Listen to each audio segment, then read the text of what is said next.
Hirap makakuha ng tiket ang ilang pasaherong bibiyahe pa probinsya ngayong Lunes Santo sa ilang terminal ng bus sa Cubao. At live mula sa Quezon City may unang balita, si James Agustin. James, bakit sila nahirapan? Ivan, fully book na kasi yung maraming biyahe sa mga bus terminal dito sa Cubao. Katulad na lamang dito sa isang bus terminal kung nasaan tayo ngayon. Kung saan maraming chance passengers ngayong Lunes Santo. Yung ibang mga pasahero nga kahapon pa raw narito sa terminal.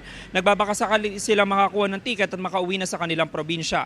May mga pasahero na nag-leave na sa kanilang trabaho para makabiyahe ngayong Lunes Santo. Ang problema, pahirapan ang pagkuha ng ticket. Ayon sa pamunuan ng bus terminal, fully book na ang biyahe ng air-conditioned buses patungong Daet, Camarines Norte hanggang April 4. Fully book na rin ang mga biyahe pa Albay at Camarines Sur hanggang April 2, air-condition o non-air-condition bus man. Pero wag daw mag-alala ang mga chance passengers dahil may mga masasakyan naman silang extra bus. Yun nga lang, hintayin talaga sa pila. Kahapon pa nagsimulang dumagsa ang mga pasahero sa bus terminal at inaasahan na raw yan hanggang sa Miyerkules Santo. Samantala, Ivan, ito mga pasahero na nakikita nyo sa bus terminal na ito, mga chance passenger po ito. At gaya nung nabanggit ko kanina, ibang mga pasahero dyan na nakausap natin kahapon pa nandito. Pero pagsisiguro sa kanila na pamunuan ng bus terminal na ito ay makakasakay po sila. Katunayan nga, dumating na dito yung mga ordinary non-air-conditioned buses na sasakyan yung mga pasahero na yan. Yan muna yung latest mula po rito sa Cubao sa Quezon City. Ako po si James Agustin para sa GMA Integrated News.